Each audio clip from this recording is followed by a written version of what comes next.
माननीय प्रधानमंत्री माननीय मोदी जी,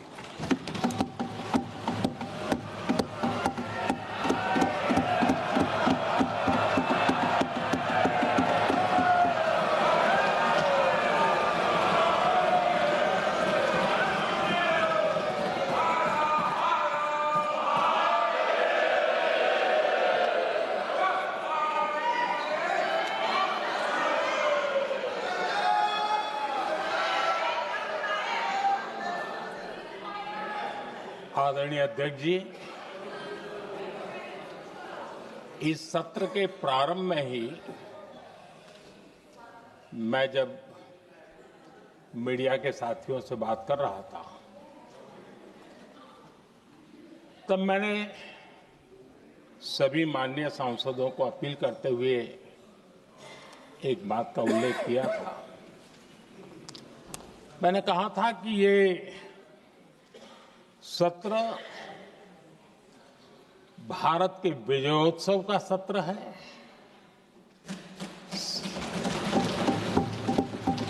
संसद का ये सत्र भारत के गौरवगान का सत्र है।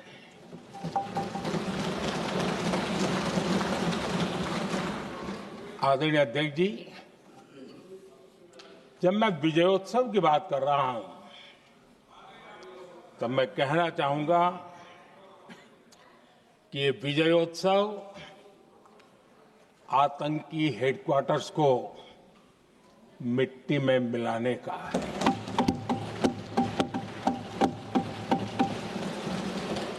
जब मैं विजयोत्सव कहता हूं, तो ये विजयोत्सव सिंदूर की सौगंध पूरा करने का है।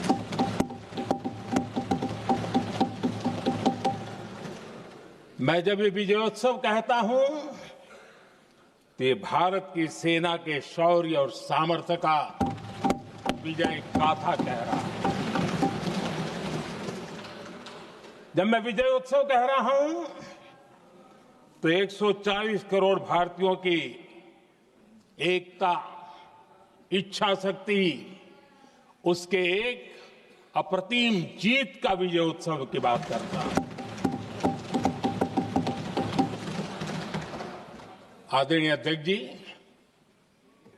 मैं इसी विजय भाव से इस सदन में भारत का पक्ष रखने के लिए खड़ा हुआ।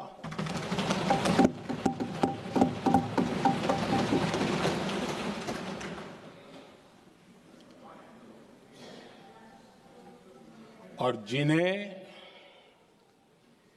भारत का पक्ष नहीं दिखता है, उन्हें मैं आईना दिखाने के लिए खड़ा हुआ।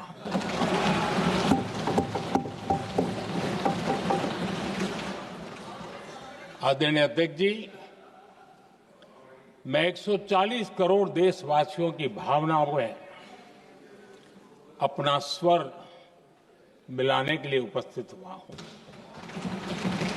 ये 140 करोड़ देशवासियों की भावना के जो गूंज है, जिस सदन में सुनाई दी है, मैं उसे अपना एक स्वर मिलाने खड़ा हुआ। आदरणीय अध्यक्ष जी, ऑपरेशन सिंदूर के दरमियान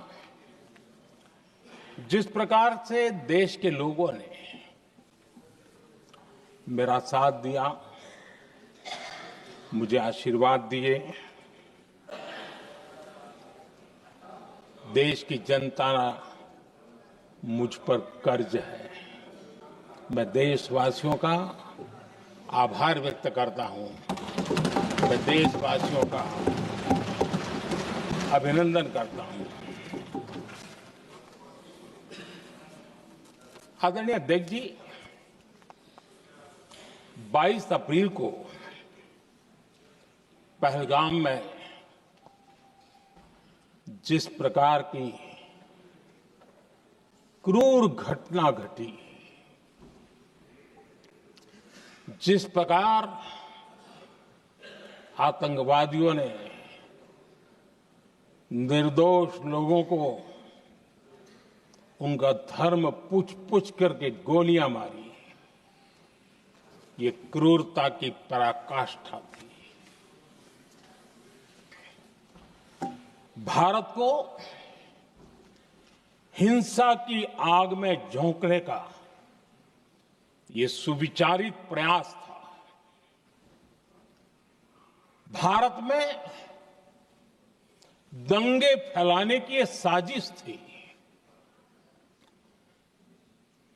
मैं आज देशवासियों का धन्यवाद करता हूं कि देश ने एकता के साथ उस साजिश को नाकाम कर दिया।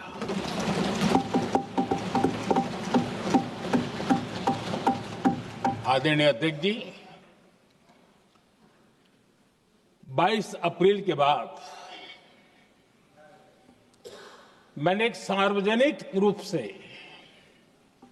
और विश्व को समझ में आए इसलिए कुछ अंग्रेजी में भी वाक्यों का प्रयोग किया था और मैंने कहा था कि हमारा संकल्प है, हम आतंकियों को मिट्टी में मिला देंगे।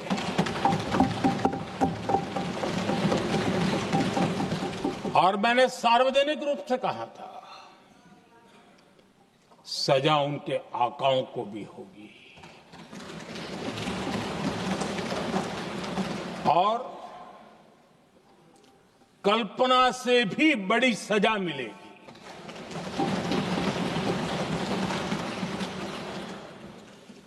22 अप्रैल को मैं विदेश था, मैं तुरंत लौट के आया और आने के तुरंत बाद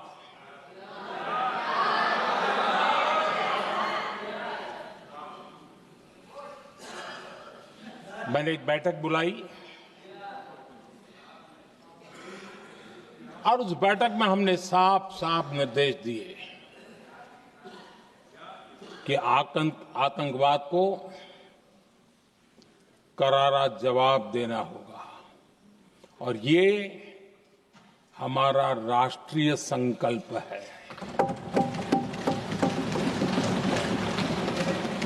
आदरणीय अध्यक्ष जी, हमें हमारे सैन्य बलों की क्षमता पर पूरा विश्वास है, पूरा भरोसा है उनकी क्षमता पर, उनके सामर्थ्य पर, उनके साहस पर। सेना को कार्रवाई की खुली छूट दे दी गई और यह भी कहा गया कि सेना तय करें कब, कहां, कैसे, किस प्रकार से। ये सारी बातें उस मीटिंग में साफ साफ कह दी गई और कुछ बातें उसमें से मीडिया में शायद रिपोर्ट भी हुई है।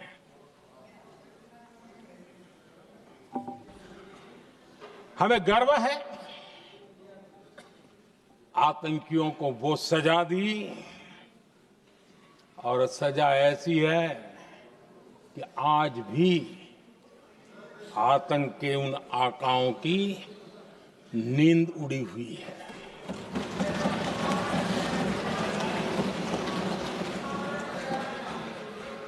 आदरणीय अध्यक्ष जी, मैं हमारी सेना की सफलता के उससे जुड़े भारत के उस पक्ष को सदन के माध्यम से देशवासियों के सामने रखना चाहता हूं।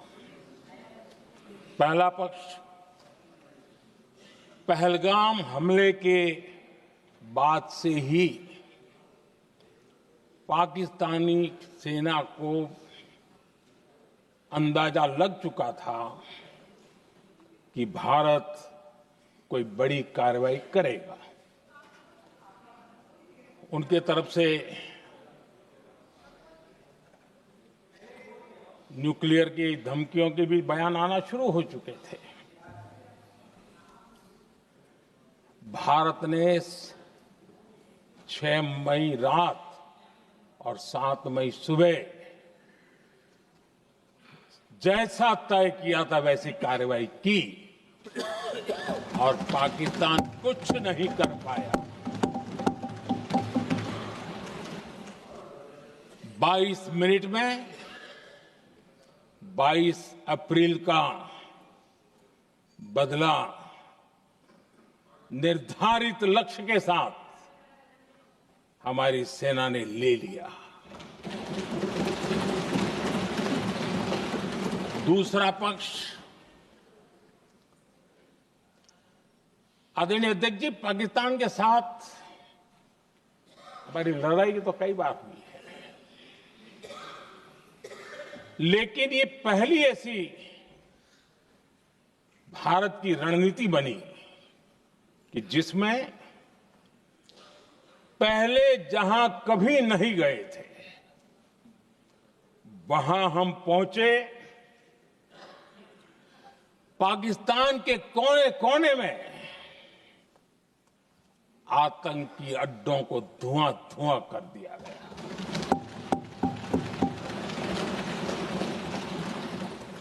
आतंक के गढ़ कोई सोच नहीं सकता कि वहां तक कोई जा सकता है। बहावलपुर और मुर्ग के उसको भी जमीन दोस्त कर दिया गया। आदरणीय अध्यक्ष जी, हमारे सेनाओं ने आतंकी अड्डों को तबाह कर दिया। तीसरा पक्ष, पाकिस्तान की न्यूक्लियर धमकी को हमने झूठा साबित कर दिया।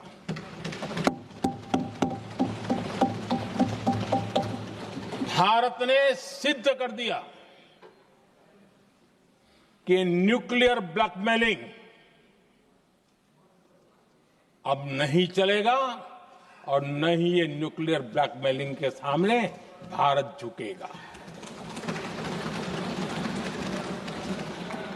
आदरणीय अध्यक्ष जी, चौथा पक्ष, भारत ने दिखाई अपनी तकनीकी क्षमता। पाकिस्तान के सीने पर सटीक प्रहार किया। पाकिस्तान के एयरबेस एसेट्स को भारी नुकसान हुआ और आज तक उनके कई एयरबेस आईसीयू में पड़े हैं। आज टेक्नोलॉजी आधारित युद्ध का युग है। ऑपरेशन सिंदूर इस महारत में भी सफल सिद्ध हुआ है।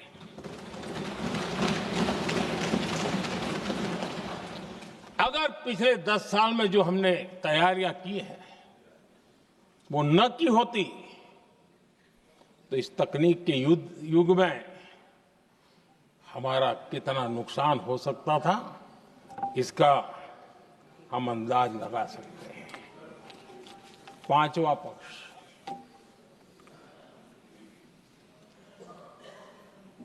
ऑपरेशन सिंदूर के दरमियान पहली बार हुआ जब आत्मनिर्भर भारत की ताकत को दुनिया ने पहचाना। Made in India drone, made in India missile ने पाकिस्तान के हथियारों की पोल खोल करके रख दी।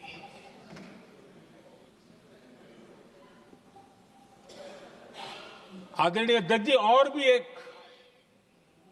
महत्वपूर्ण काम जो हुआ है, वैसे जब राजीव गांधी जी थे उस समय उनके जो एक डिफेंस का काम देखने वाले एमओएस थे,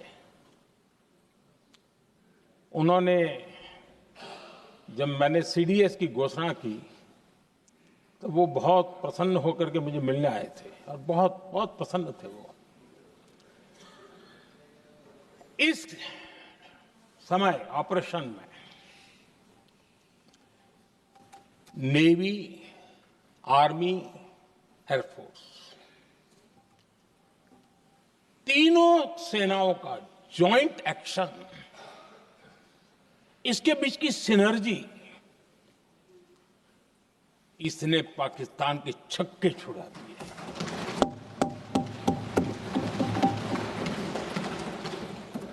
आदरणीय अध्यक्ष जी, आतंक की घटनाएं पहले भी देश में होती थी, लेकिन पहले आतंकवादियों के मास्टरमाइंड निश्चिंत होते थे और वो आगे की तैयारी में लगे रहते थे। उनको पता था कुछ नहीं होगा। लेकिन अब स्थिति बदल गई है। अब हमले के बाद मास्टरमाइंड को नींद नहीं आती। उनको पता है कि भारत आएगा और मार के जाएगा।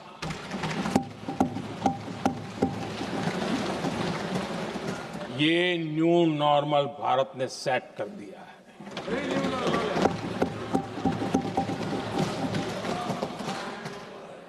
आदरणीय अध्यक्ष जी, दुनिया ने देख लिया कि हमारी कार्यवाही का दायरा कितना बड़ा, स्केल कितना बड़ा। सिंदूर से लेकर के सिंधु तक पाकिस्तान पर कार्रवाई की है। ऑपरेशन सिंदूर ने तय कर दिया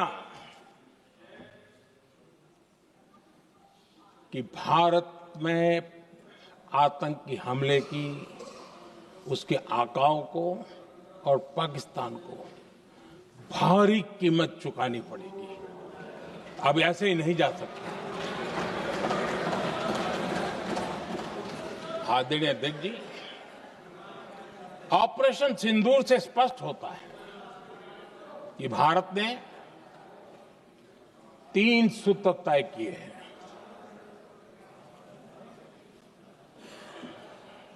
अगर भारत पर आतंकी हमला हुआ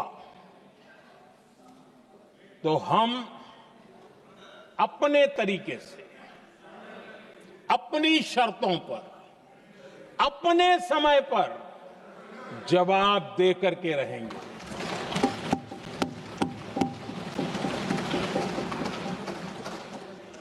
दूसरा, कोई भी न्यूक्लियर ब्लैकमेल अब नहीं चलेगा।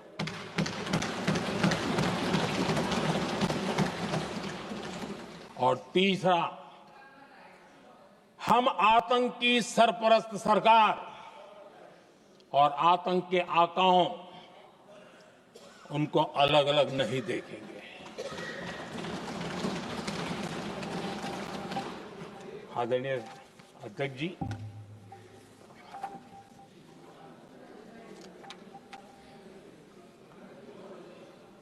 यहां पर विदेश नीति को लेकर के भी काफी बातें कही गई हैं।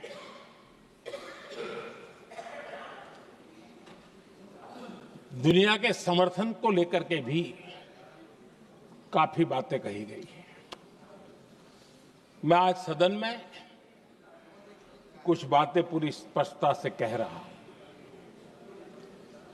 दुनिया में किसी भी देश ने भारत को अपनी सुरक्षा में कार्रवाई करने से रोका नहीं है।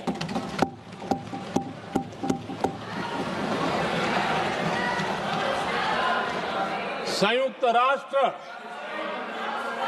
193 कंट्रीज,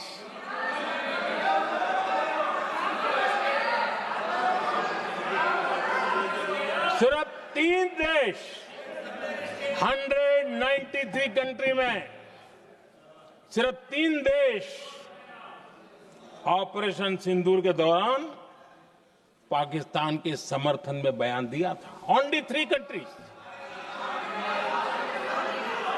क्वाड हो, ब्रिक्स हो, फ्रांस, रूस, जर्मनी, कोई भी देश का नाम ले लीजिए, तमाम देश दुनिया भर से भारत को समर्थन मिला है।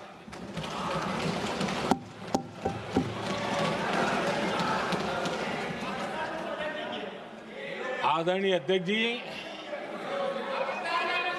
दुनिया का समर्थन तो मिला, दुनिया के देशों का समर्थन मिला, माननीय लेकिन ये दुर्भाग्य है कि मेरे देश के वीरों के पराक्रम को कांग्रेस का समर्थन नहीं।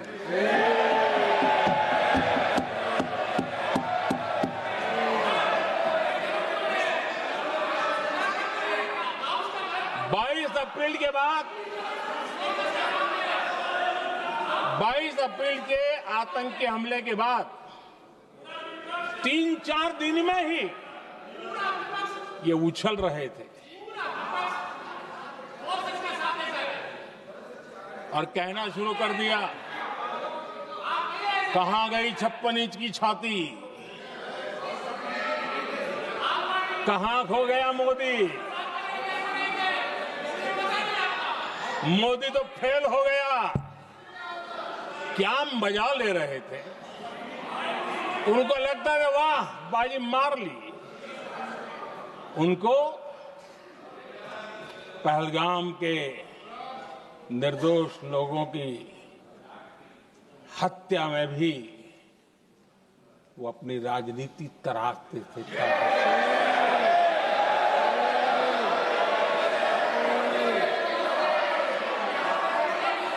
अपनी स्वार्थी राजनीति के लिए मुझ पर निशाना साध रहे थे, लेकिन उनकी ये बयानबाजी, इनका छिछोरापन देश के सुरक्षा बलों का मनोबल गिरा रहा था। माननीय प्रतिपक्ष के नेता, एक मिनट, प्रतिपक्ष के नेता आपकी बात सबने ध्यान से सुनी। आप बेटे कांग्रेस कर रहे हैं और कुछ नेताओं को से ये उचित नहीं है आपके लिए। न भारत के सामर्थ्य पर भरोसा है और न ही भारत की सेनाओं पर,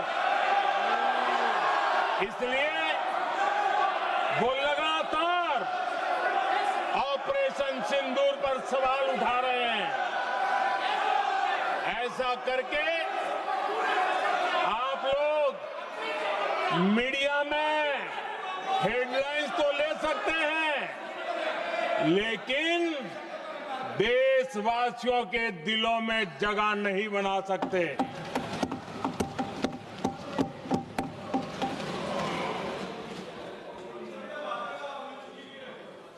आदरणीय सभापति जी, आदरणीय अध्यक्ष जी,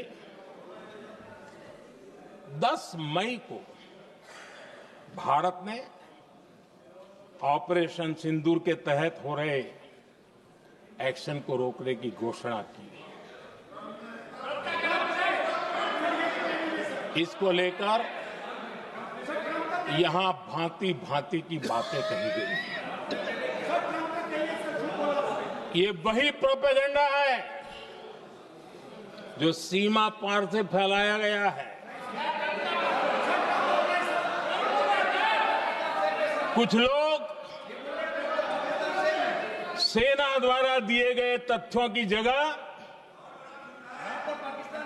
पाकिस्तान के झूठ प्रचार को आगे बढ़ाने में जुटे हुए हैं,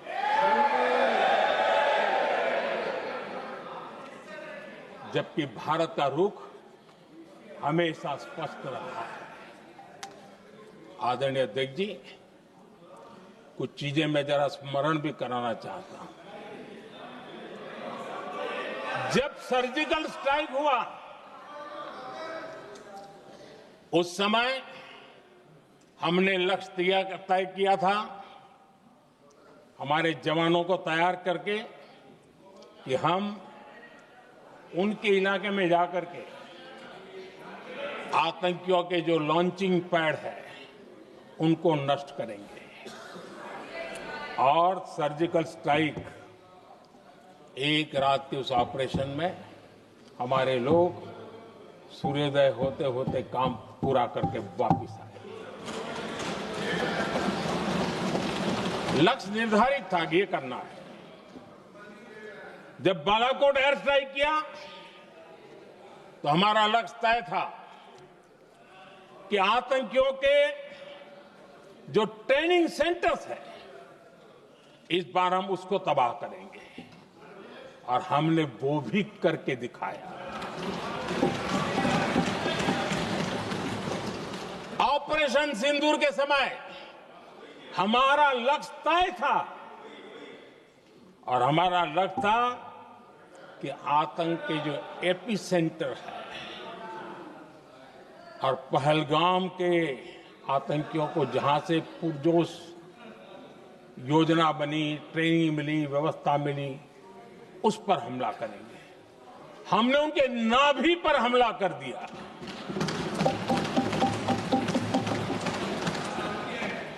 जहां पहलगाम के आतंकियों का रिक्रूटमेंट हुआ, ट्रेनिंग होती थी, फंडिंग होता था, उन्हें टेक्निकल सपोर्ट मिलता था, शस्त्र सरंजाम मिलता था, उस जगह को आइडेंटिफाई किया और हमने सटीक तरीके से ऑपरेशन सिंदूर के तहत आतंकियों की नाभि पे प्रहार कर दिया। और आदरणीय अध्यक्ष जी, इस बार भी हमारी सेना ने 100% लक्ष्यों को हासिल करके देश के सामर्थ्य का परिचय दिया।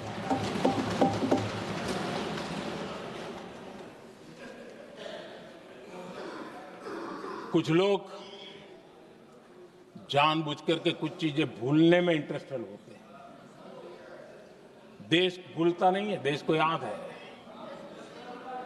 6 रात और 7 मई सुबह ऑपरेशन हुआ था, और 7 मई को सुबह भारत ने प्रेस कॉन्फ्रेंस हमारी सेना ने की, और इस प्रेस कॉन्फ्रेंस में भारत ने स्पष्ट कर दिया था,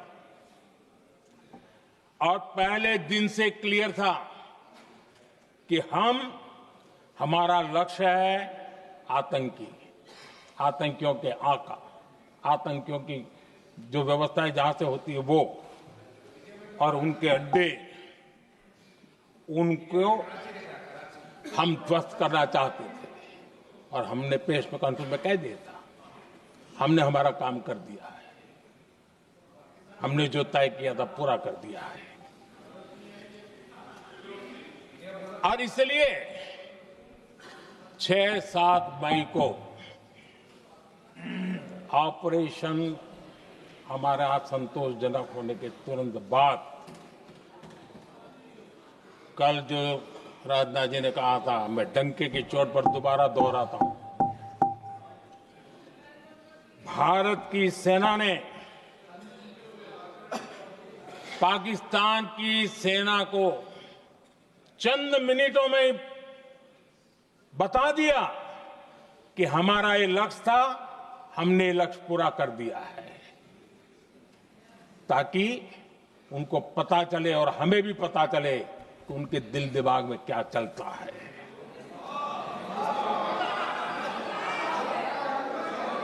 हमने अपना लक्ष्य 100% हासिल कर लिया था, और पाकिस्तान में समझदारी होती तो आतंकियों के साथ खुलेआम खड़े रहने की गलती न करता। उसने निर्लज्ज होकर के आतंकवादियों के साथ खड़े रहने का फैसला किया। हम पूरी तरह तैयार थे, हम भी मौके की तलाश में थे,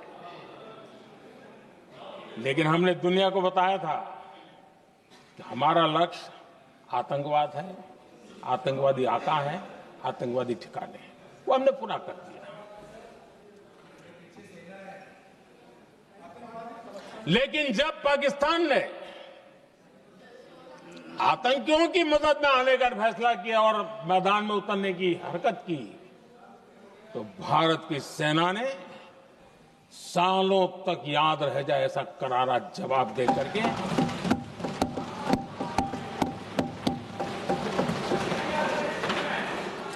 9 मई की मध्य रात्रि और 10 मई की एक प्रकार से सुबह हमारी मिसाइलें उन्होंने पाकिस्तान के हर कोने में प्रचंड प्रहार किया, जिसकी पाकिस्तान ने कभी कल्पना नहीं की थी और पाकिस्तान को घुटनों पर आने के लिए मजबूर कर दिया।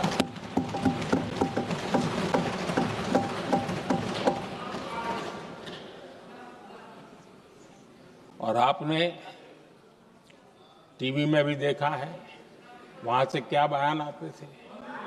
पाकिस्तान के लोग, अरे मैं तो स्विमिंग पूल में नहा रहा था, कोई कह रहा था मैं तो दफ्तर जाने की तैयारी कर रहा था। हम कुछ सोचे पहले तो भारत ने तो हमला कर दिया। ये पाकिस्तान के लोगों के बयान है और देश ने देखे हैं। स्विमिंग पूल में नहा रहा था।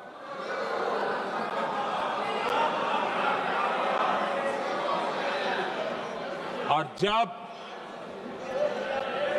इतना कड़ा प्रहार हुआ,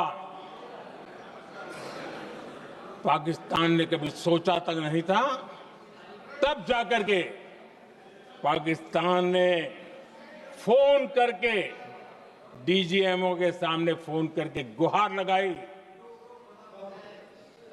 बस करो, बहुत मारा, अब ज्यादा मार झेलने की ताकत नहीं है, प्लीज हमला रोक दो। ये पाकिस्तान के डीजीएमओ का फोन था। और भारत ने तो पहले दिन ही कह दिया था, 7 तारीख सुबह की प्रेस देख लीजिए, कि हमने हमारा लक्ष्य पूरा कर दिया है, अगर आप कुछ करोगे तो महंगा पड़ेगा।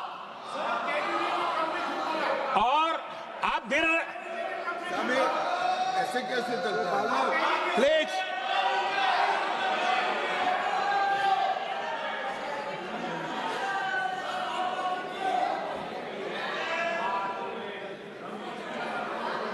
मैं आज दोबारा कह रहा हूं, ये भारत की स्पष्ट नीति थी, सुविचारित नीति थी, सेना के साथ मिलकर के तय की हुई नीति थी और वे ये थी कि हम आतंक, उनके आका, उनके ठिकाने, ये हमारा लक्ष्य है।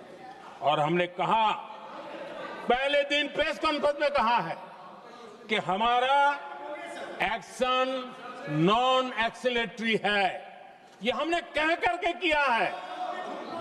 और इसके लिए साथियों हमने हमला रोका। अध्यक्ष जी, दुनिया के किसी भी नेता ने भारत के ऑपरेशन रोकने के लिए नहीं कहा।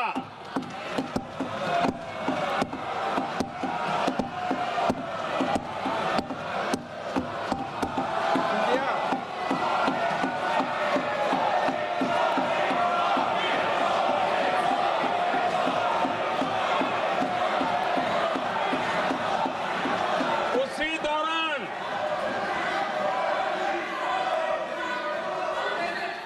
9 तारीख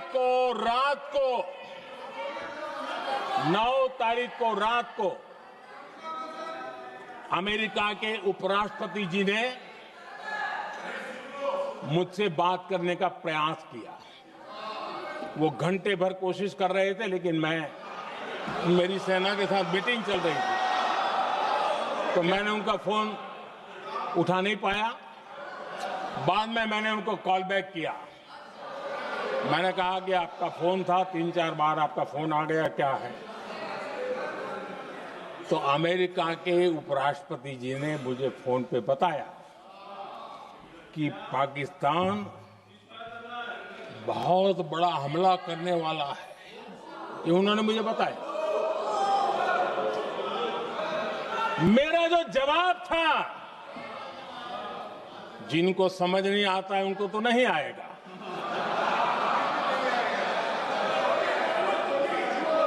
मेरा जवाब था, अगर पाकिस्तान का ये इरादा है तो उसे बहुत महंगा पड़ेगा। ये मैंने अमेरिका के उपराष्ट्रपति को कहा।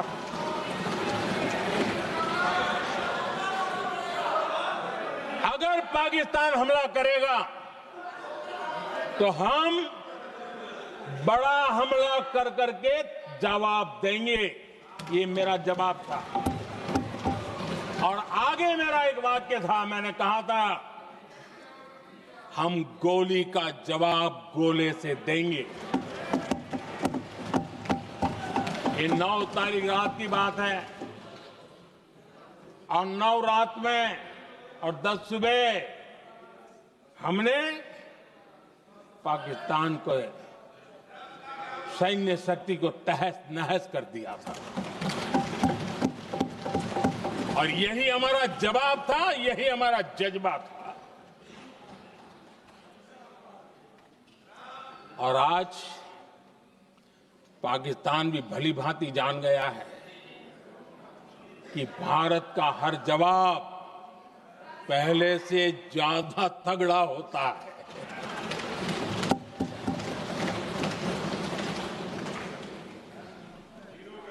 उसे यह भी पता है कि अगर भविष्य में नौबत आई तो भारत आगे कुछ भी कर सकता है। और इसलिए मैं फिर से लोकतंत्र के इस मंदिर में दोहराना चाहता हूं, ऑपरेशन सिंदूर जारी है।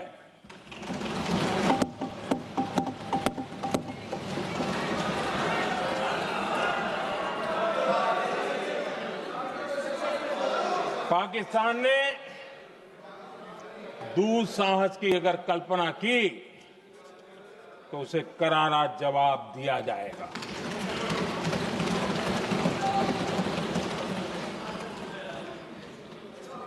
आदरणीय अध्यक्ष जी,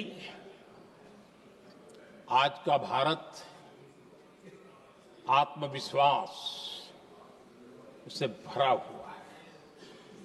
आज का भारत आत्मनिर्भरता के मंत्र को लेकर के पूरी शक्ति के साथ तेज गति से आगे बढ़ रहा है। देश देख रहा है भारत आत्मनिर्भर बनता जा रहा है। लेकिन देश ये भी देख रहा है कि एक तरफ तो भारत आत्मनिर्भरता की ओर तेज गति से आगे बढ़ रहा है, लेकिन कांग्रेस मुद्दों के लिए पाकिस्तान पर निर्भर होती जा रही है।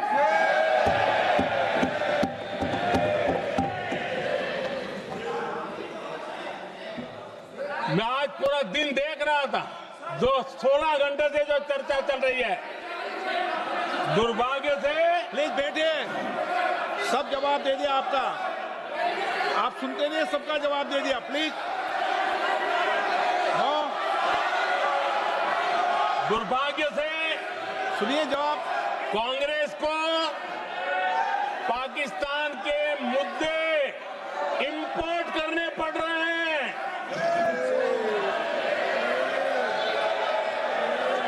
आदरणीय अध्यक्ष जी, आज के वॉरफेयर में इंफॉर्मेशन और नैरेटिव्स की प्लीज बैठिए। बहुत बड़ी भूमिका है। नैरेटिव घड़ करके, एआई का भी भरपूर उपयोग करके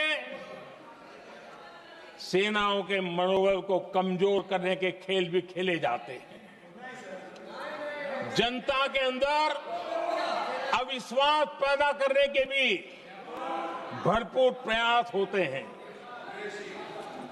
दुर्भाग्य से कांग्रेस और उसके सहयोगी पाकिस्तान के ऐसे ही प्रपंच के प्रवक्ता बन चुके हैं।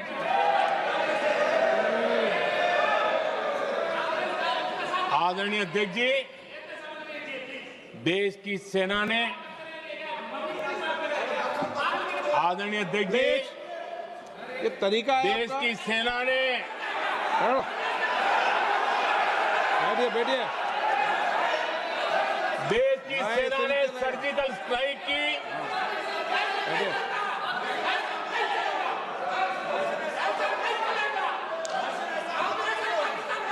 जब बैठिए बैठिए बैठिए।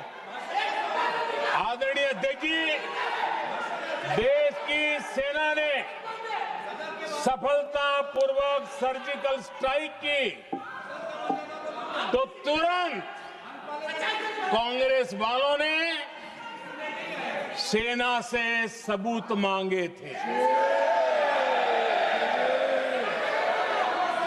लेकिन जब उन्होंने देश का मूड देखा,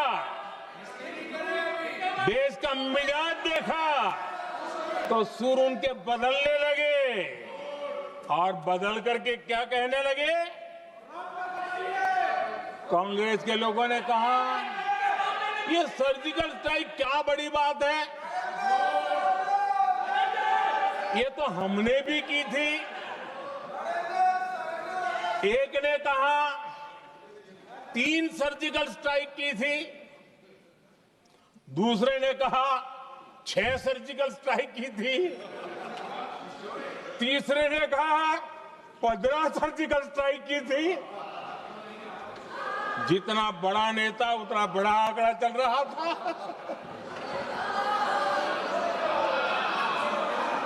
आदरणीय अध्यक्ष जी, इसके बाद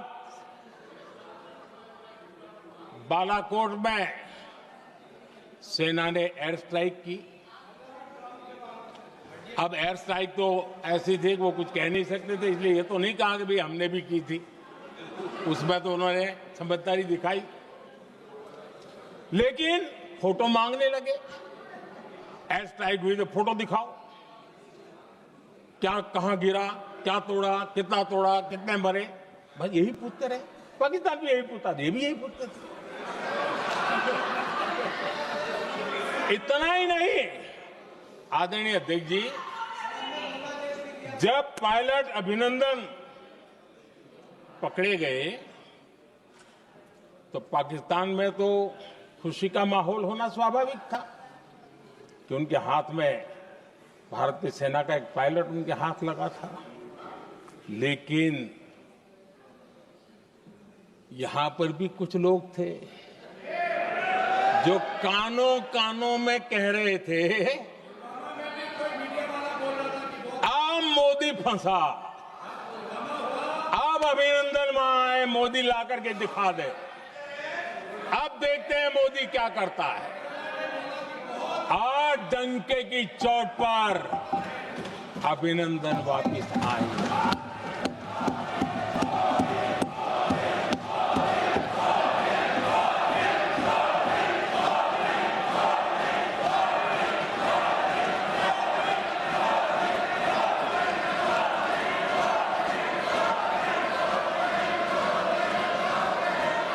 अभिनंदन को ले आए तो इनकी बोलती बंद हो गई।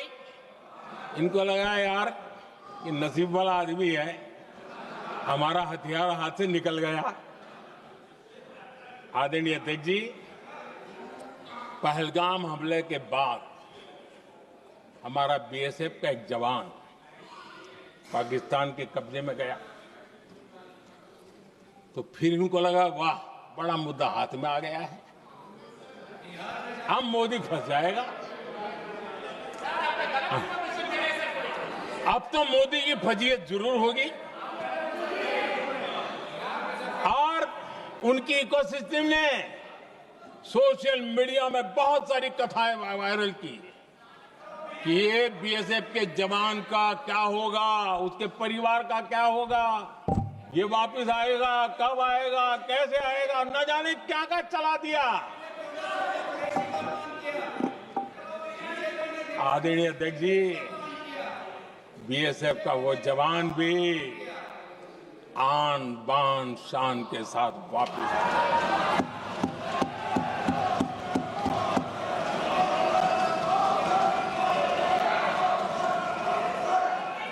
आतंकवादी रो रहे हैं, आतंकवादियों के आका रो रहे हैं, और उनको रोते देखकर यहां भी कुछ लोग रो रहे हैं।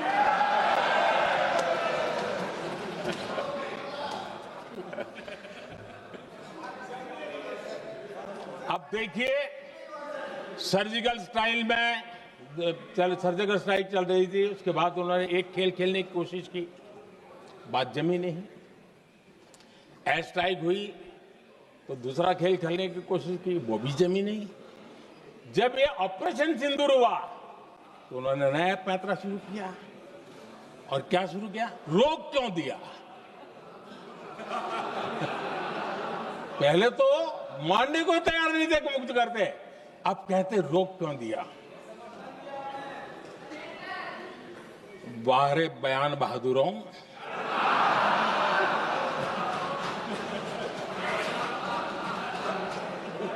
आपको विरोध का कोई न कोई बहाना चाहिए,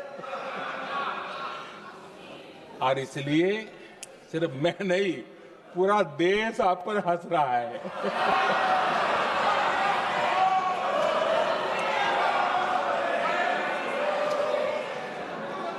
आदरणीय अध्यक्ष जी, सेना का विरोध, सेना के प्रति एक पता नहीं नेगेटिविटी, ये कांग्रेस का पुराना रवैया रहा है। देश ने अभी अभी करगिल विजय दिवस मनाया, लेकिन देश पूरी तरह जानता है कि उनके कार्यकाल में और आज तक करगिल के विजय को कांग्रेस ने अपनाया नहीं है। न करगिल विजय दिवस मनाया है, न करगिल विजय का गौरव किया। इतिहास साक्षी है अध्यक्ष जी। जब डोकलाम में सैन्य हमारा शौर्य दिखा रहा था, तब कांग्रेस के नेता चुपके चुपके किससे ब्रीफिंग लेते थे, वो सारी दुनिया अब जान गई।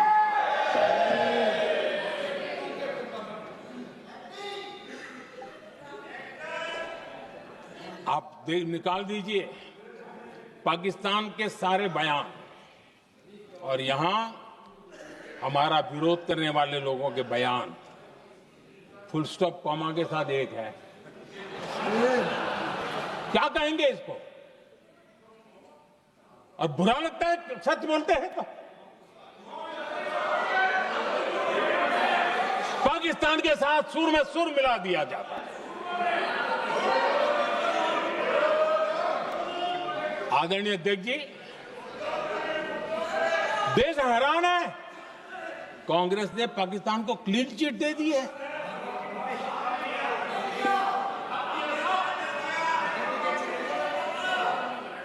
उनकी ये हिम्मत, और इनकी आदत जाती नहीं है, ये हिम्मत कि पहलगाम के आतंकी पाकिस्तानी थे, इसका सबूत दो।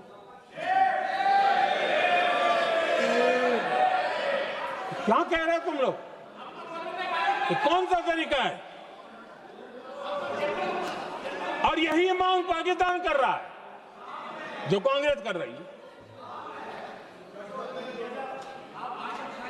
और आदरणीय अध्यक्ष जी, आज जब सबूतों की कोई कमी नहीं है, सब कुछ आंखों के सामने दिखता है, तब ये हालत है। अगर ये सबूत ना होते तो क्या करते ये लोग, आप बताइए। आदरणीय अध्यक्ष जी,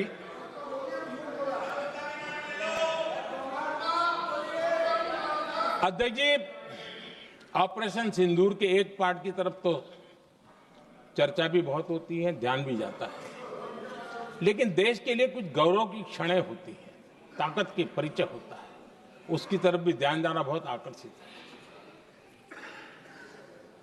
हमारे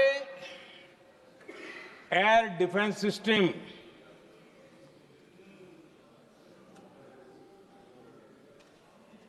दुनिया में इसकी चर्चा है।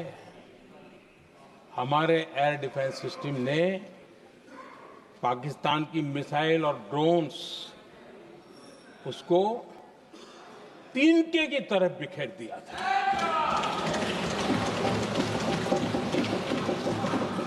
आदरणीय अध्यक्ष जी, मैं एक आंकड़ा आज बताना चाहता हूं, पूरा देश गर्व से भर जाएगा। कुछ लोगों का क्या होगा मैं नहीं जानता, पूरा देश गर्व से भर जाएगा। 9 मई को पाकिस्तान ने करीब 1000 मिसाइलों और आर्म ड्रोन्स के भारत पर बहुत बड़ा हमला करने की कोशिश की। 1000 ये मिसाइलें भारत के किसी भी हिस्से पर गिरती तो वहां भयंकर तबाही मचती,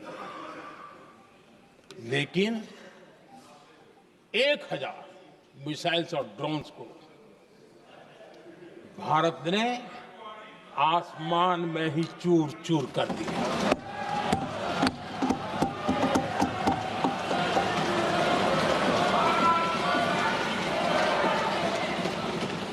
हर देशवासी को इससे गर्व हो रहा, लेकिन जैसे कांग्रेस के लोग इंतजार कर रहे थे, कुछ तो गड़बड़ होगी यार, मोदी मरेगा, कहीं तो फंसेगा।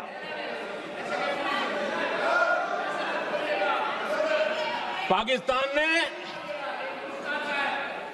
आदमपुर एयरबेस पर हमले का झूठ फैलाया, उस झूठ को बेचने की भरपूर कोशिश की, पूरी ताकत दी लगा दी। मैं अगले ही दिन आदमपुर पहुंचा और खुद जाकर के उनके झूठ को मैंने बेनकाब कर दिया। तब जाकर के उनको अकल ठिकाने लगी कि अब ये झूठ चलने वाला नहीं है। आदरणीय अध्यक्ष जी, जो हमारे छोटे दलों के साथी हैं, जो राजनीति में नए हैं, उनको कभी शासन में रहने का अवसर नहीं मिला, उनसे कुछ बातें निकलती मैं समझ सकता हूं, लेकिन कांग्रेस पार्टी ने इस देश में लंबे समय तक राज किया है, उसको शासन की व्यवस्थाओं का पूरा पता है, उन चीजों से वो निकले हुए लोग हैं, उनके लिए शासन व्यवस्था क्या होती इसकी समझ पूरी है, अनुभव है उनके पास। उसके बाद भी विदेश मंत्रालय तुरंत जवाब दे, उसको स्वीकारना नहीं, विदेश मंत्री जवाब दे, इंटरव्यू दे, बार बार बोले, उसको स्वीकारना नहीं, गृह मंत्री बोले, रक्षा मंत्री बोले, किसी पर भरोसा नहीं। जिसने इतने सालों तक राज किया, उनको देश की व्यवस्थाओं पर अगर भरोसा नहीं है, तब शक उठता है कि क्या हालत हो गई है इनकी। आदरणीय अध्यक्ष जी, अब कांग्रेस का भरोसा पाकिस्तान के रिमोट कंट्रोल से बनता है और बदलता है।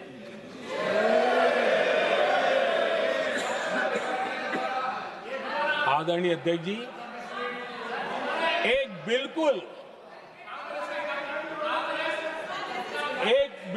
कांग्रेस के नए सदस्य, यानी उनको तो क्षमा करनी चाहिए, नए सदस्य को क्या कहेंगे, लेकिन कांग्रेस के आका जो उनको लिख करके देते हैं और उनसे बुलवाते हैं, खुद में हिम्मत नहीं है, उनसे बुलवाते हैं कि ऑपरेशन सिंदूर ये तो तमाशा था,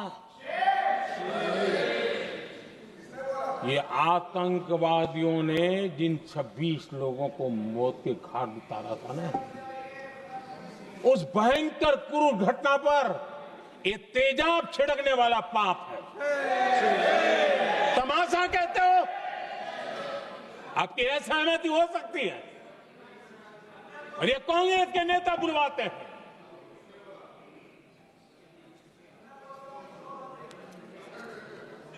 आदरणीय अध्यक्ष जी,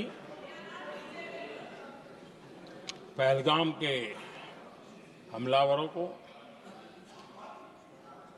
कल हमारे सुरक्षा बलों ने ऑपरेशन महादेव करके अपने अंजाम तक पहुंचाया।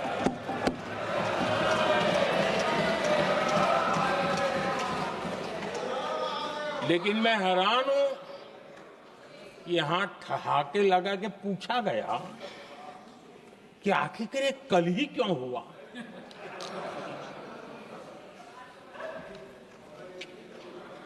अब ये क्या हो गया है जी, मुझे समझ नहीं आ रहा है। क्या ये ऑपरेशन के लिए कोई सावन महीने का सोमवार ढूंढा गया था क्या? क्या हो गया है इन लोगों को?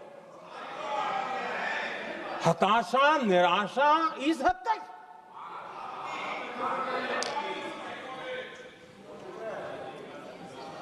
और देखिए मजा, पिछले कई सप्ताह से हाँ ऑपरेशन सिंदूर हो गया तो ठीक है, पहलगाम के आतंकियों का क्या हुआ, पहलगाम के आतंकियों का। अब हुआ तो कल क्यों हुआ?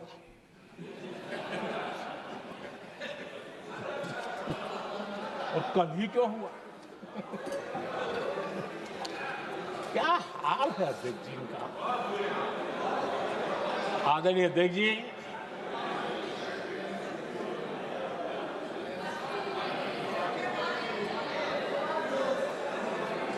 आदरणीय अध्यक्ष जी, शास्त्रों में कहा गया है, हमारे शास्त्रों में कहा गया है, शस्त्रेण रक्षिते राष्ट्रे, शस्त्रेण रक्षिते राष्ट्रे शास्त्र चर्चा प्रवर्तते। अर्थात जब राष्ट्र शस्त्र से सुरक्षित होते हैं तभी वहां शास्त्र की, ज्ञान की चर्चाएं जन्म ले पाती है। जब सीमा पर सेनाएं मजबूत होती है तभी लोकतंत्र प्रखर होता है। आदरणीय अध्यक्ष जी, ऑपरेशन सिंदूर बीते दशक में भारत की सेना के सशक्तिकरण का एक साक्षात प्रमाण है। ऐसे ही नहीं हुआ है। कांग्रेस के शासन के दौरान सेनाओं को आत्मनिर्भर बनाने के संबंध में सोचा तक नहीं जाता था। आज भी आत्मनिर्भर शब्द की मजाक उड़ाई जाती है। वैसे वो महात्मा गांधी से आया हुआ है, लेकिन आज भी मजाक उड़ाई जाती है।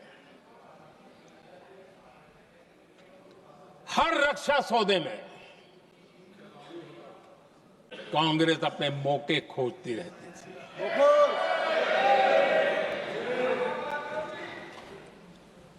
छोटे छोटे हथियारों को लिए विदेशों पर निर्भरता, ये इनका कार्यकाल रहा है। Bullet proof jacket, night vision camera तक नहीं होते थे, और लंबा लिस्ट है। जीप से शुरू होता है, बफो, हेलीकॉप्टर, हर चीज के साथ घोटाला जुड़ा हुआ है। आदरणीय अध्यक्ष जी, हमारी सेनाओं को आधुनिक हथियारों के लिए दशकों तक इंतजार करना पड़ा। आजादी के पहले, और इतिहास गवाह, एक जमाना था जब डिफेंस मैन्युफैक्चरिंग में भारत का आवाज सुनाई देती थी। जिस समय तलवारों से लड़ा जाता था ना, तब भी तलवारें भारत की श्रेष्ठ मानी जाती थी। हम डिफेंस के इक्विपमेंट में आगे थे। लेकिन आजादी के बाद जो एक मजबूत डिफेंस इक्विपमेंट मैन्युफैक्चरिंग का हमारा दायरा था, जो हमारा पूरा इकोसिस्टम था, उसको सोच समझ करके तबाह कर दिया गया, उसको दुर्बल किया गया।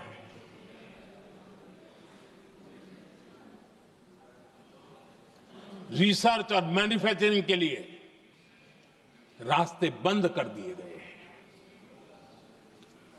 अगर इसी नीति पर हम चलते तो भारत इस 21वीं सदी में ऑपरेशन सिंदूर के संबंध में सोच भी नहीं सकता। यह हालत करके रखा हुआ था उन्होंने। भारत को सोचना पड़ता कि अगर कोई एक्शन लेना है तो शस्त्र कहां से मिलेंगे, साधन कहां से मिलेगा, बारूद कहां से मिलेगा, समय पर मिलेगा या नहीं मिलेगा, बीच बचाव में रुकता नहीं जाएगा, ये टेंशन पालना पड़ता है।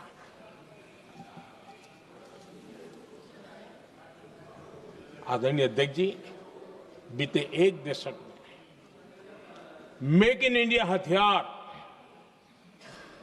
सेना को मिले, उन्होंने इस ऑपरेशन में बहुत निर्णायक भूमिका निभाई।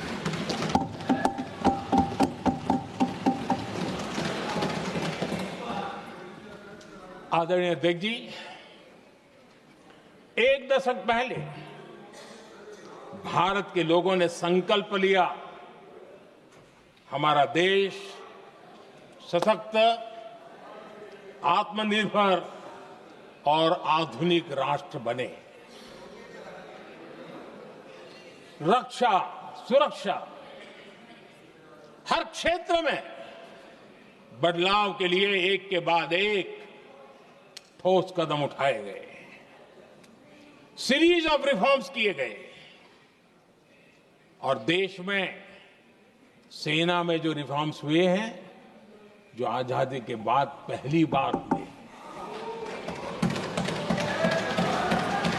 चीफ ऑफ डिफेंस स्टाफ की नियुक्ति, ये विचार कोई नया नहीं था, दुनिया में प्रयोग भी चलते हैं, भारत में निर्णय नहीं होते थे। हमने, ये बहुत बड़ा रिफॉर्म था, हमने किया और बहुत ही, मैं हमारी तीनों सेनाओं का अभिनंदन करता हूं कि इस व्यवस्था को उन्होंने दिल से सहयोग किया है, दिल से स्वीकार किया है। सबसे बड़ी ताकत ज्वाइंटनेस और इंटीग्रेशन की इस समय नेवी हो, एयरफोर्स हो, आर्मी हो, ये इंटीग्रेशन और ज्वाइंटनेस ने हमारी ताकत को अनेक गुना बढ़ा दिया और उसका परिणाम भी हमें नजर में आया है, ये हमने करके दिखाया। सरकार की जो डिफेंस प्रोडक्शन की कंपनियां थी, उसमें हमने रिफॉर्म किए।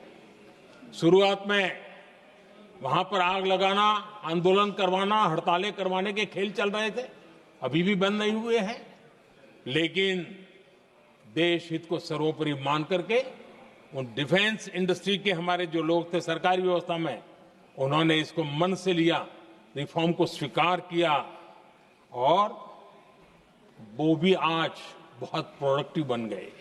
इतना ही नहीं, हमने प्राइवेट सेक्टर के लिए भी डिफेंस के दरवाजे खोल दिए हैं और आज भारत का प्राइवेट सेक्टर आगे आ रहा है।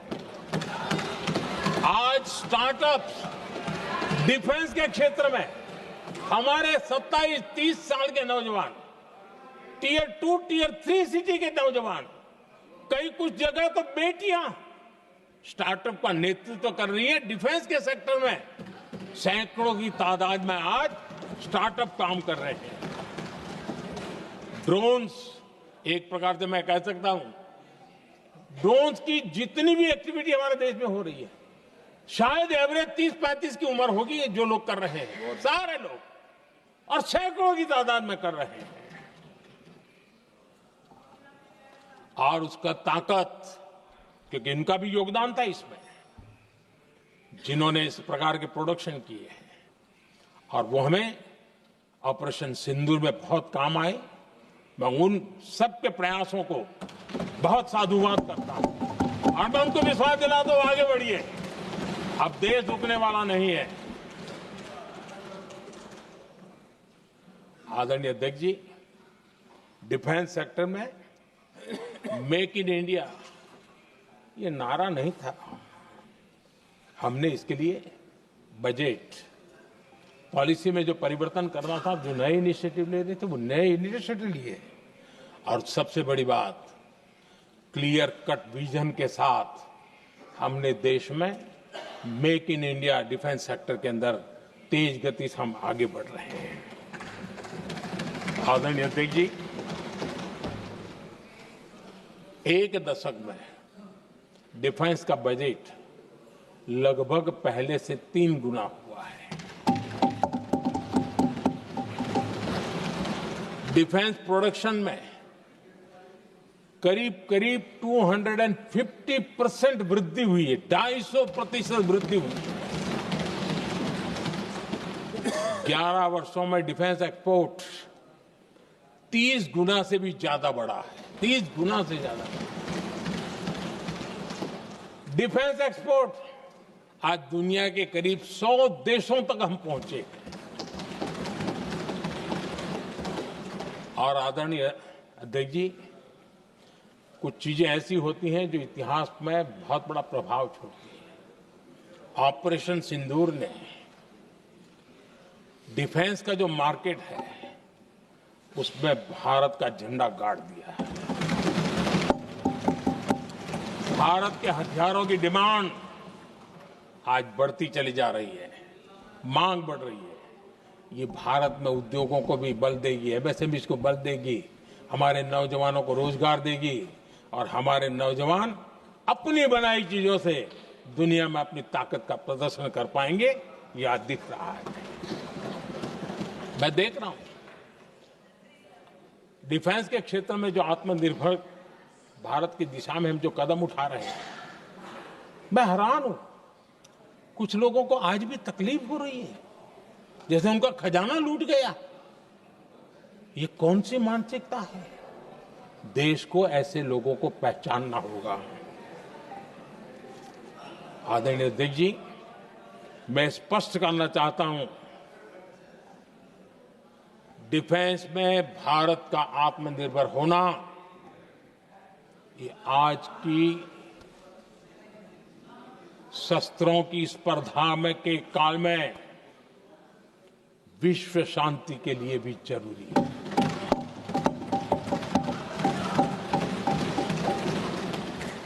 मैं पहले भी कह चुका हूं, भारत युद्ध का नहीं, बुद्ध का देश है। हम समृद्धि, शांति चाहते हैं, लेकिन हम ये कभी न भूले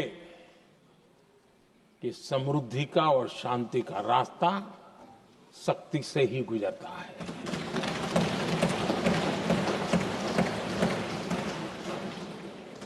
आदरणीय अध्यक्ष जी, हमारा भारत छत्रपति शिवाजी महाराज, महाराजा रणजीत सिंह, राजेंद्र चोला, महाराणा प्रताप, लसित बोरफुकन और महाराजा सुहेलदेव का देश है।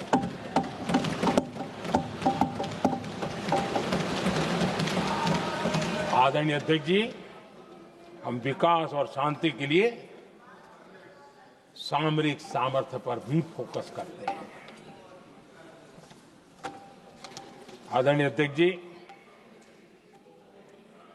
कांग्रेस के पास नेशनल सिक्योरिटी का विजन न पहले था और आज तो सवाल ही नहीं उठता है।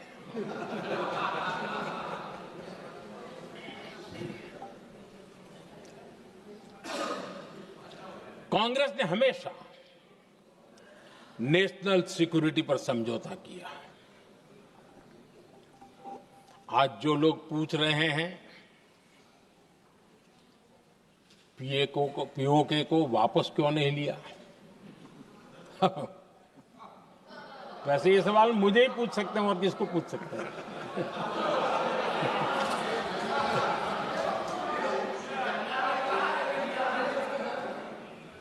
लेकिन इसके पहले जवाब देना होगा पूछने वालों को। किसकी सरकार ने पीओके पर पाकिस्तान को कब्जा करने का अवसर दिया था? जवाब साफ है, जवाब साफ है। जब भी मैं नेहरू जी की चर्चा करता हूं तो कांग्रेस और उसका पूरा इकोसिस्टम बिलबिला जाता है। पता नहीं क्या है। आदरणीय अध्यक्ष जी, हम एक शेर सुना करते थे, मुझे ज्यादा इसका ज्ञान तो नहीं है लेकिन सुनते थे। लम्हों ने खता की और सदियों ने सजा पाई। आजादी के बाद से ही जो फैसले लिए गए उनकी सजा आज तक देश भुगत रहा है।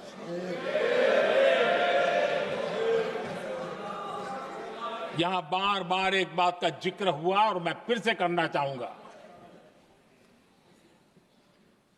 अक्साई चीन की उस पूरे क्षेत्र को बंजर जमीन करार दिया गया। ये कह करके तो बंजर है।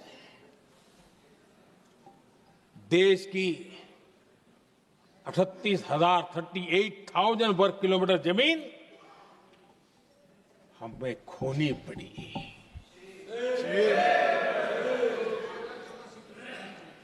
आदरणीय अध्यक्ष जी, मैं जानता हूं मेरी कुछ बातें चुभने वाली है। 1962 और 1963 के बीच कांग्रेस के नेता जम्मू कश्मीर के पूंछ, उरी, नीलम वैली और किशनगंगा को छोड़ देने का प्रस्ताव रख रहे थे। भारत की भूमि, आदरणीय अध्यक्ष जी, और वो भी लाइन ऑफ पीस के नाम पर किया जा रहा था। 1966 रण ऑफ कच्छ पर इन्हीं लोगों ने मध्यस्थता स्वीकार की। ये था उनका राष्ट्रीय सुरक्षा का विजन। एक बार फिर उन्होंने भारत का करीब 800 वर्ग किलोमीटर क्षेत्र पाकिस्तान को सौंप दिया, जिसमें छड़बेट भी शामिल है, कि कहीं उसको छड़ाबेट भी कहते हैं। 1965 की जंग में हाजीपीर पास को हमारी सेना ने वापस जीत लिया था, लेकिन कांग्रेस ने उसे फिर लौटा दिया। 1971 पाकिस्तान के 93,000 फौजी हमारे पास बंदी थे। पाकिस्तान का हजारों वर्ग किलोमीटर एरिया हमारी सेना ने कब्जा किया था। हम बहुत कुछ कर सकते थे, विजय की स्थिति में थे। उस दौरान अगर थोड़ी सा विजन होता, थोड़ी सी समझ होती, तो पीओके वापस लेने का निर्णय हो सकता। वो मौका था, वो मौका भी छोड़ दिया गया। अरे इतना ही नहीं, इतना सारा जब सामने टेबल पर था, अरे कम से कम करतारपुर साहब को तो ले सकते थे, वो ही नहीं कर पाया। 1974 श्रीलंका को कच्चथीवू द्वीप को गिफ्ट कर दिया गया। आज तक हमारे मछुआरे भाई बहनों को इससे परेशानी होती है, उनकी जान पर आफत आती है। क्या गुनाह था तमिलनाडु के मेरे फिशरमैन भाई बहनों का कि आपने उनका हक छीन लिया और दूसरों को गिफ्ट कर दिया? कांग्रेस का दशकों से इरादा लेकर चल रही थी कि सियाचिन से सेना हटा दी जाए। आदरणीय अध्यक्ष जी, 2014 में देश ने इनको मौका नहीं दिया, वरना आज सियाचिन भी हमारे पास नहीं होता।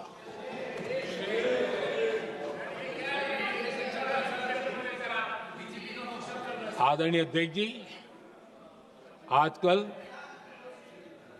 कांग्रेस के जो लोग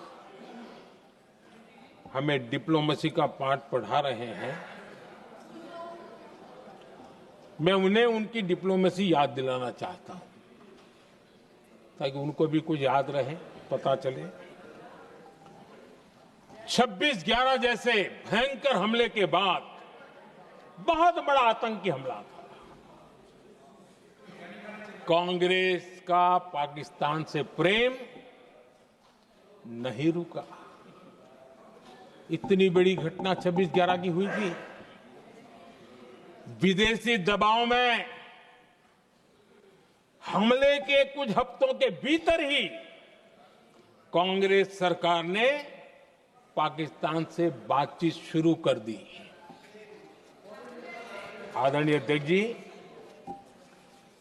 कांग्रेस सरकार ने 26/11 की इतनी बड़ी घटना के बाद भी एक भी डिप्लोमेट को भारत से बाहर निकालने की हिम्मत नहीं की। छोड़ो इधर, एक वीजा तक कैंसिल नहीं किया, एक वीजा तक कैंसिल नहीं कर पाए थे। देश पर पाकिस्तानी स्पॉन्सर बड़े बड़े हमले होते गए, लेकिन यूपीए सरकार ने पाकिस्तान को मोस्ट फेवर्ड नेशन का दर्जा देकर रखा था।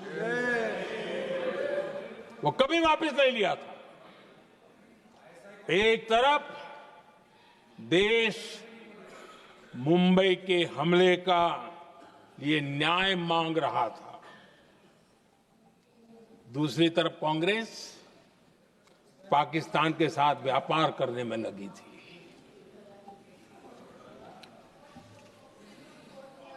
पाकिस्तान वहां से खून की होली खेलने वाले आतंकियों को भेजते रहे और कांग्रेस यहां अमन की आश के मुशायरे किया करती थी। मुशायरे होते थे। हमने आतंकवाद और अमन की आस का ये वन वे ट्रैफिक बंद कर दिया।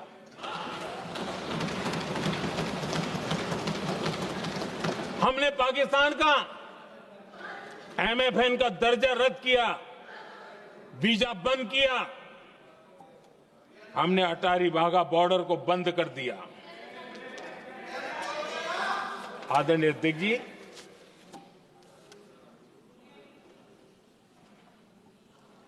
भारत के हितों को गिरवी रख देना ये कांग्रेस की पार्टी की पुरानी आदत है। इसका सबसे बड़ा उदाहरण सिंधु जल समझौता है। सिंधु जल समझौता किसने किया? नेहरू जी ने किया। और मामला किससे जुड़ा था? भारत से निकलने वाली नदियां, हमारे यहां से निकली हुई नदियां। उसका वो पानी था। और वो नदियां हजारों साल से भारत की सांस्कृतिक विरासत रही है, भारत की चैतन्य शक्ति रही है। भारत को सुजलाम सुफलाम बनाने में उन नदियों का बहुत बड़ा योगदान रहा है। सिंधु नदी जो सदियों से भारत की पहचान हुआ करती थी, उसी से भारत जाना जाता था। लेकिन नेहरू जी और कांग्रेस ने सिंधु और झेलम जैसी नदियों पर विवाद के लिए पंचायत किसको दी? वर्ल्ड बैंक को दी। वर्ल्ड बैंक फैसला करे क्या कर रहा है, नदी हमारी, पानी हमारा।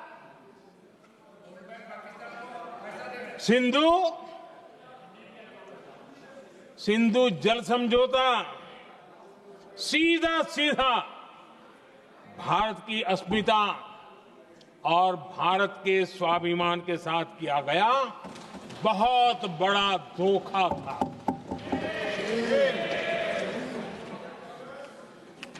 आदरणीय अध्यक्ष जी, आज के देश के युवा ये बात सुनते होंगे तो उनको भी आश्चर्य होगा कि ऐसे लोग थे हमारे देश का काम करते थे।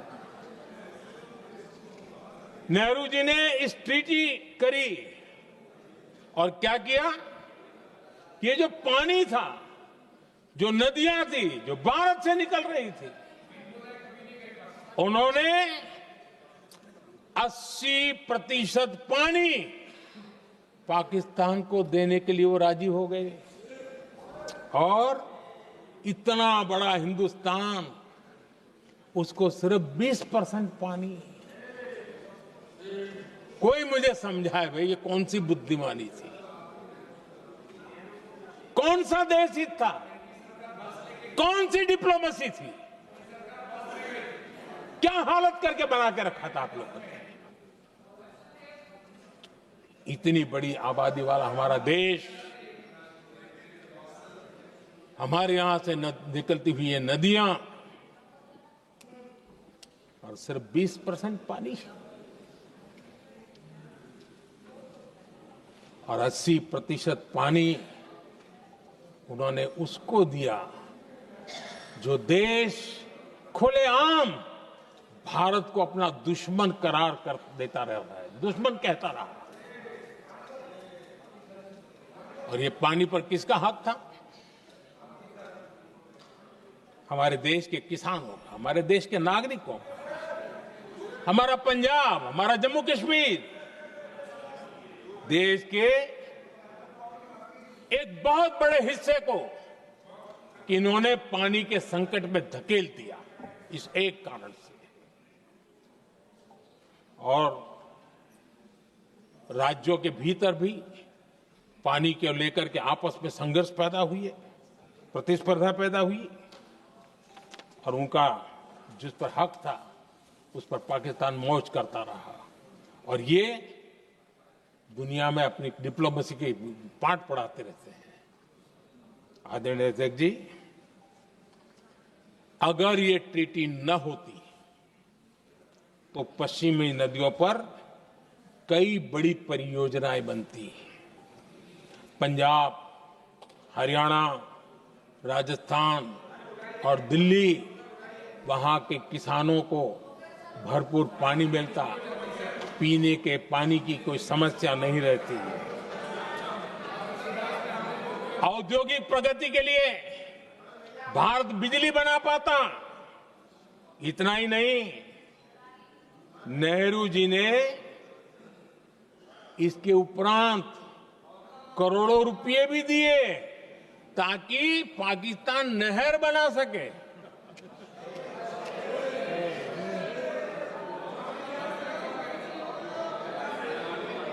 आदरणीय अध्यक्ष जी, इससे भी बड़ी बात, देश चौंक जाएगा। ये चीजें छिपाई गई है, दबा दी गई है। कहीं भी बांध बनता है तो उसमें एक मैकेनिज्म होता है उसकी सफाई का, डीसिल्टिंग का।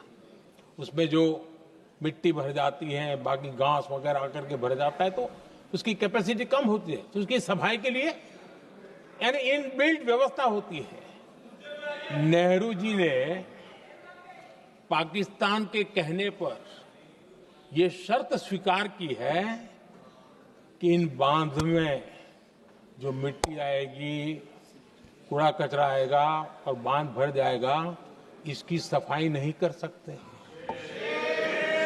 डिसिल्टिंग नहीं कर सकते हैं।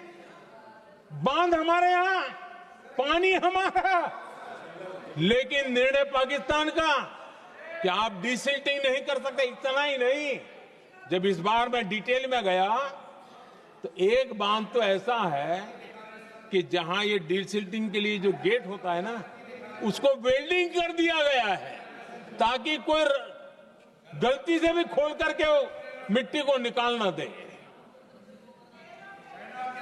पाकिस्तान ने नेहरू जी से लिखवा लिया था कि भारत बिना पाकिस्तान की मर्जी अपने बांधों में जमा होने वाली मिट्टी साफ नहीं करेगा, डिसिल्टिंग नहीं करेगा।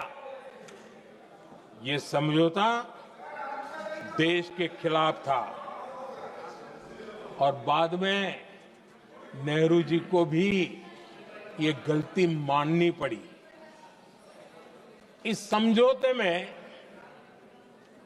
निरंजन दास गुलाटी करके एक सज्जन उसमें जुड़े हुए थे। उन्होंने एक किताब लिखी है। उस किताब में उन्होंने लिखा है कि फरवरी 1961 में नेहरू ने उनसे कहा था, गुलाटी, मुझे उम्मीद थी कि यह समझौता अन्य समस्याओं के समाधान का रास्ता खोलेगा, लेकिन हम वहीं हैं जहां पहले थे। ये नेहरू जी ने कहा। नेहरू जी केवल तत्कालिक प्रभाव देख पा रहे थे, इसलिए उन्होंने कहा कि हम वहीं के वहीं हैं, लेकिन सच्चाई ये कि इस एग्रीमेंट के कारण देश बहुत पिछड़ गया, देश बहुत पीछे चल गया और देश का बहुत नुकसान हुआ।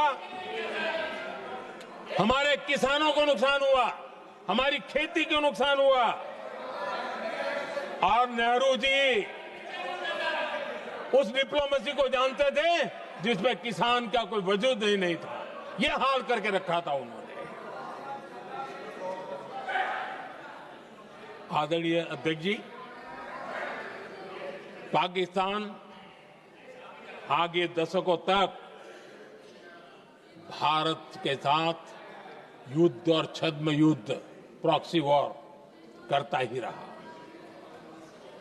लेकिन कांग्रेस की सरकारों ने बाद में भी सिंधु जल समझौते की तरफ देखा तक नहीं, नेहरू जी की गलती को सुधारा तक नहीं।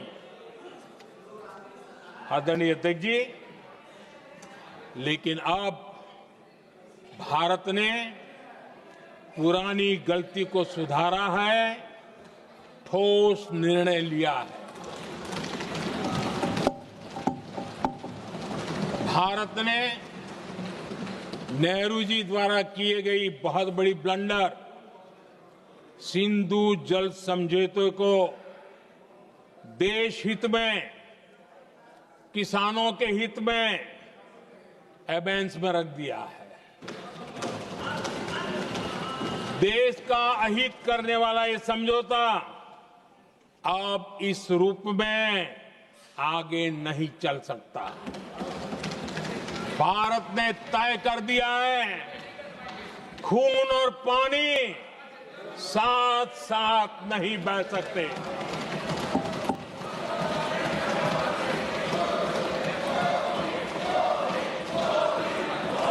माननीय सदस्य, आप बहुत देर हो गई, आप उपनेता हैं, ये तरीका आप बैठे बैठे टोकते हैं, प्लीज, ये शोभा नहीं देता आपके लिए। बैठिए बैठिए बैठिए आदरणीय बैठिए, शोभा नहीं देता आपका। अध्यक्ष जी, आप उपनेता, अपनी मर्यादा बना के रखें। चलिए बैठिए। वहां बैठे साथी आतंकवाद पर लंबी लंबी बातें करते हैं। जब ये सत्ता में था, जुड़े हुए हैं। जब इनको राज करने का अवसर मिला था,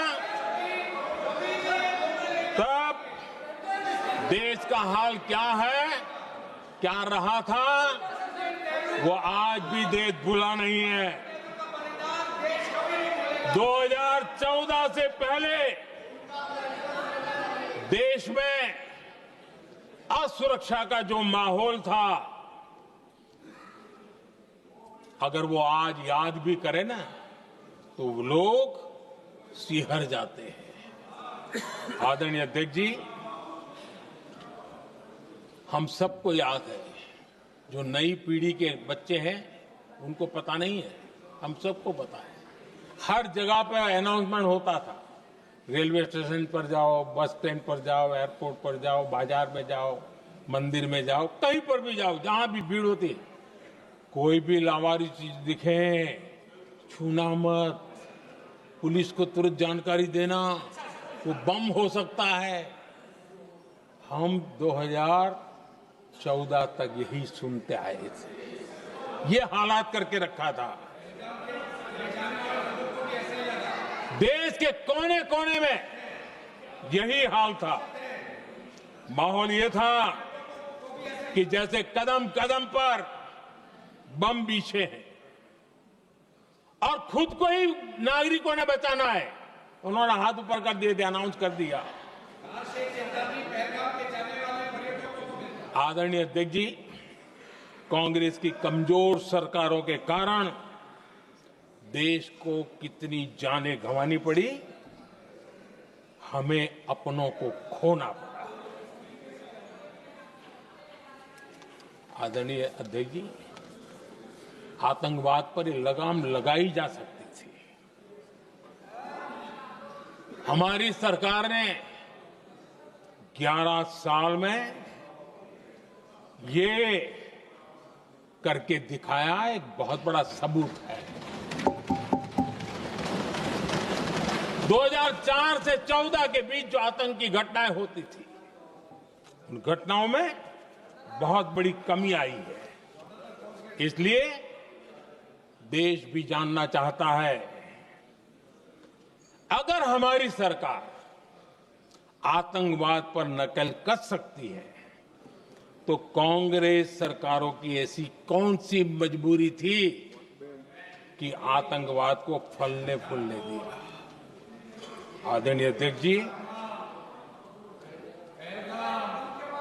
कांग्रेस के राज में आतंकवाद अगर फला फूला है, उसका एक बड़ा कारण इनकी तुष्टीकरण की राजनीति है, वोट बैंक की राजनीति है।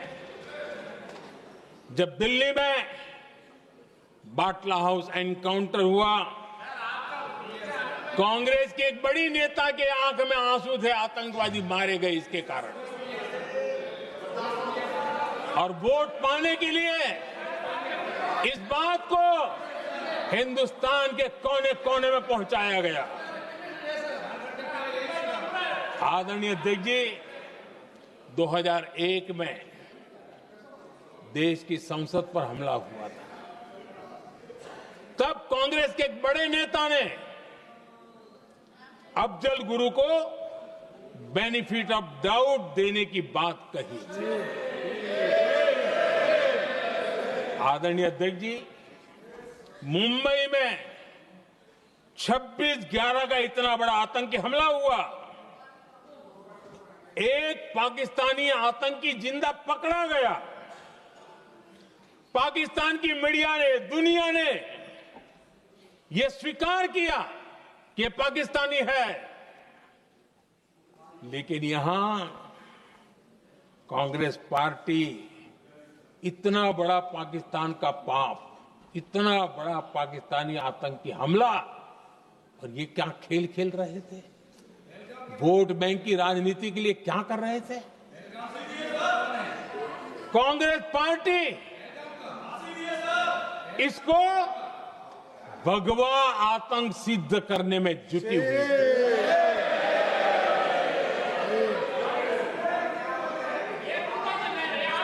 कांग्रेस दुनिया को हिंदू आतंकवाद की थ्योरी बेचने में लगी हुई थी। कांग्रेस के एक नेता ने अमेरिका के बड़े राजनयिक को यहां तक कह दिया था कि लश्कर-ए तोयबा से भी बड़ा खतरा भारत के हिंदू ग्रुप है। यह कहा गया था। तुष्टीकरण के लिए कांग्रेस ने जम्मू कश्मीर में भारत का संविधान, बाबा साहब अंबेडकर का संविधान, उसे जम्मू कश्मीर में पैर नहीं रखने दिए। इन्होंने घुसने नहीं दिया, उसे बाहर रखा। तुष्टीकरण और वोट बैंक की राजनीति के लिए कांग्रेस हमेशा देश की सुरक्षा को बलि चढ़ाती रही। आदरणीय अध्यक्ष जी, तुष्टीकरण के लिए ही कांग्रेस ने आतंकवाद से जुड़े कानूनों को कमजोर किया। गृहमंत्री जी ने आज विस्तार से सदन में कहा है, इसलिए मैं इसको रिपीट करना नहीं चाहता। आदरणीय अध्यक्ष जी, मैंने इस सत्र की शुरुआत में आग्रह किया था। मैंने कहा था कि दल हित में हमारे मत मिले न मिले, दल हित में हमारे मत मिले न मिले, देश हित में हमारे मन जरूर मिलने चाहिए। पहलगाम की विभीषिका ने हमें गहरे घाव दिए हैं। उसने देश को झकझोर दिया है। इसके जवाब में हमने ऑपरेशन सिंदूर किया तो सेनाओं के पराक्रम ने, हमारे आत्मनिर्भर अभियान ने देश में एक सिंदूर स्पिरिट पैदा किया है।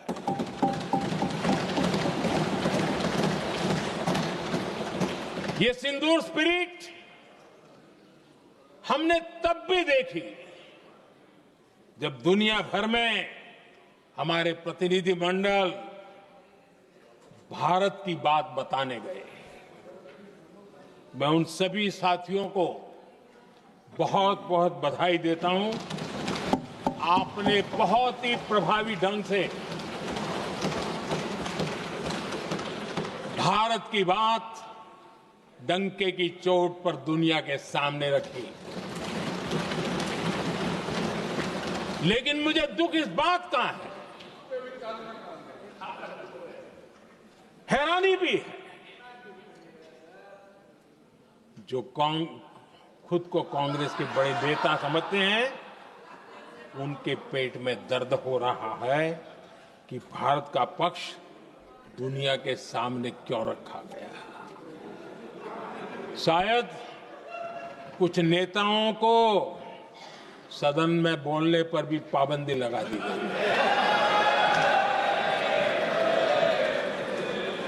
आदरणीय अध्यक्ष जी, इस मानसिकता से बाहर निकलने की जरूरत है। कुछ पंक्तियां मेरे मन में आती हैं, मैं अपने भाव व्यक्त करना चाहता हूं। आदरणीय अध्यक्ष जी, करो चर्चा और इतनी करो, करो चर्चा और इतनी करो कि दुश्मन दहशत से दहल उठे। दुश्मन दहशत से दहल उठे। रहे ध्यान बस इतना ही, रहे ध्यान बस इतना ही, मान सिंदूर और सेना का प्रश्नों में भी अटल रहे। हमला मां भारती पर हुआ अगर, तो प्रचंड प्रहार करना होगा। दुश्मन जहां भी बैठा हो, हमें भारत के लिए ही जीना होगा। मेरा कांग्रेस के साथियों से आग्रह है कि एक परिवार के दबाव में पाकिस्तान को क्लीन चिट देना बंद कर दें। जो देश की विजय की क्षण है, कांग्रेस उसे देश के उपहास का क्षण न बनाए। कांग्रेस अपनी गलती सुधारें। मैं आज सदन में फिर स्पष्ट करना चाहता हूं, अब भारत आतंक की नर्सरी में ही आतंकियों को मिट्टी में मिलाएगा।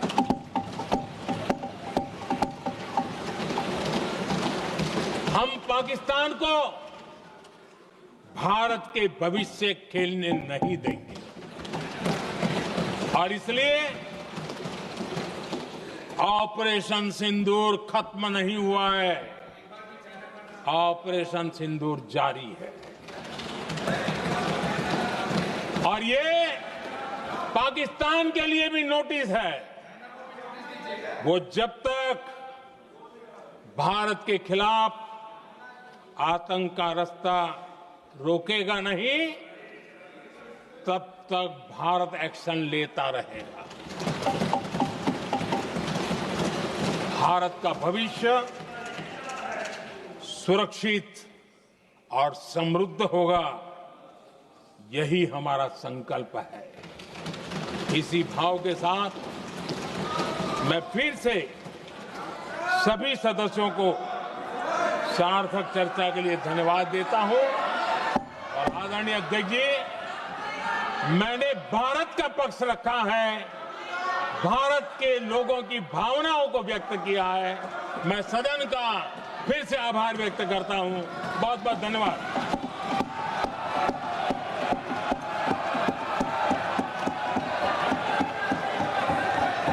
सभा की कार्रवाई बुधवार दिनांक 30 जुलाई 2025 को प्राप्त 11 बजे तक के लिए स्थगित की जाती है।